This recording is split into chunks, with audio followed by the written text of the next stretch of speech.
Emilia, tu viens nous parler d'assimilation des protéines aujourd'hui. Donc, si on parle d'assimilation, c'est que des fois, c'est bien assimilé, mais ça peut aussi mal l'être. Qu'est-ce qui fait qu'on va bien ou pas bien assimiler des protéines? Bien, aujourd'hui, on parle beaucoup de grammes, d'apport, de quantité, de valeur nutritive. Puis moi, en tant que naturopathe, ce qui m'intéresse, comme tu dis, c'est l'assimilation, c'est l'impact de la protéine, la qualité d'une protéine sur le corps humain. OK. Donc, ça n'a pas tant rapport avec la quantité, parce qu'on pourrait trop en prendre puis que ça soit mal assimilé, puis donc que ça ne fasse pas son travail. Est-ce qu'on pourrait un peu dire ça? Exactement. Puis les chances de putréfaction, donc de mauvaise digestion, puis on sait que la putréfaction va avoir un impact sur la paroi intestinale, sur l'inflammation, sur le poids, sur les maladies chroniques, plein de choses. Donc, c'est sûr qu'on veut éviter de putréfier. Donc, oui, absolument. OK.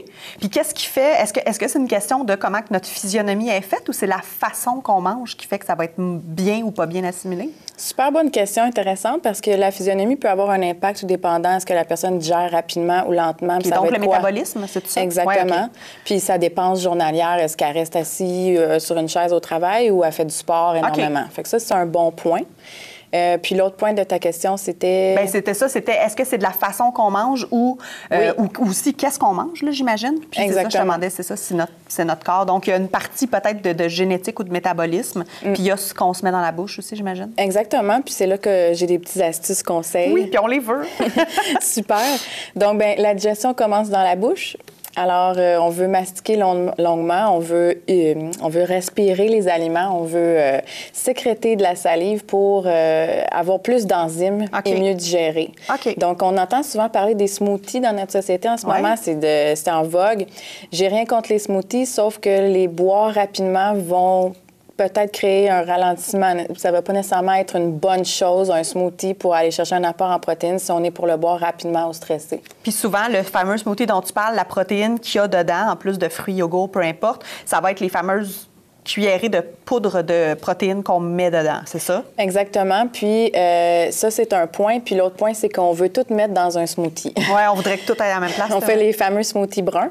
Mais le truc, c'est que là, nos smoothies sont un peu colorés bizarres, mais l'affaire, c'est qu'on essaie de tout mettre là-dedans, puis les combinaisons alimentaires sont inappropriées. OK. On va mélanger justement une protéine en poudre dont on parle, qui est très populaire, c'est la protéine de lait. 70 des gens sont intolérants au lactose. Okay. Puis la dépense énergétique reliée à cette protéine-là, elle peut être très... Tu sais, ça peut prendre beaucoup de temps avant qu'on la digère. OK. Donc, si je la mélange à un fruit qui se digère rapidement, je risque d'avoir des petits problèmes de digestion ou d'avoir même de pas nécessairement nourrir mes muscles ou bâtir des tissus en santé grâce à mes protéines. Oui. Puis ce que tu m'expliques là, ça veut dire que des gens qui se sentent pas bien, des fois, vont avoir l'impression que ça peut être poussé jusqu'à aller dans des allergies et tout, puis que ça revient à la base d'aussi simple que ce que tu viens de dire, un mix de quelque chose qui se digère vite avec quelque chose qui se digère plus lentement. Ça peut être aussi simple que ça. Exactement. Puis si on parle de la population, là, de tout le monde, monsieur, madame, tout le monde, qui mélange féculents et protéines animales chaque jour, je pense aux pâtés chinois puis aux autres repas qu'on mange, viande, poisson. Patates au faux steak, là, ce genre de choses-là. Exactement. Pataterie, viande. Bien, la problématique qu'on va retrouver là, c'est que ça se digère pas bien. Okay. Un prend 4 heures à passer la barrière de l'estomac et de l'intestin, l'autre 2,5 heures. On augmente les chances de putréfaction, donc mauvaise assimilation. OK. Puis on n'a pas les enzymes pour bien digérer ça. OK. J'ai l'impression que tu es une bible d'informations. Puis ce que j'adore de toi, c'est que c'est très clair quand tu l'expliques. Les ateliers qu'on peut suivre avec toi, c'est exactement ça. Exactement. On va comprendre à tous les sujets, à tous les niveaux, avec des fascicules, des recettes. Donc, comment les intégrer dans notre quotidien facilement. Ça devient au-delà du théorique, ça devient du pratique, puis on comprend. Il y a comme un déclic qui se fait quand tu expliques ça. Exactement. Puis après ça, on a de la facilité à le mettre dans notre vie au quotidien. Exactement. Puis on l'adapte graduellement. Le but, c'est pas de devenir dans une philosophie ancrée dans quelque chose, mais vraiment de, OK, qu'est-ce que moi, je peux faire dans mon quotidien? Puis qu'est-ce que c'est la petite chose que je peux changer qui va faire une grande différence? Oui.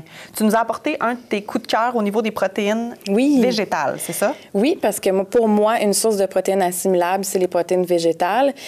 Comme l'émission L'Épicerie récemment a fait une chronique sur, justement, les protéines, puis l'apport en protéines, moi, c'est les protéines à base de riz que j'aime beaucoup. Ce produit-là, c'est un produit québécois qui est fabriqué ici. En plus, on parle de 98,2 d'assimilation. Ils ont pris la protéine crue de qualité biologique sans OGM, puis ils l'ont fait fermenter et germer. donc germer, puis ensuite fermenter. Et là, ça nous rend ça donne un produit qui est en acide aminé. Puis, si on parle de protéines, on parle d'une longue chaîne, puis on parle d'acide aminé. Donc là, ça fait que le produit va s'assimiler beaucoup plus rapidement sur le temps de digestion. Donc, on va en avoir les effets. On peut le mélanger dans un lait végétal très rapidement. Il est onctueux. Il n'y a pas d'autres ingrédients nécessairement à l'intérieur. Donc, on n'a pas de sucre ajouté, de saveur. On a de la vraie vanille ou du pur cacao cru, du stevia qui est sans index glycémique. Okay. Donc, on a vraiment toutes les chances de le digérer. OK. Tu parlais aussi, parce qu'on a commencé à jaser tantôt, on fait tout le temps ça avec tout le monde, de la cuisson aussi, qui est importante.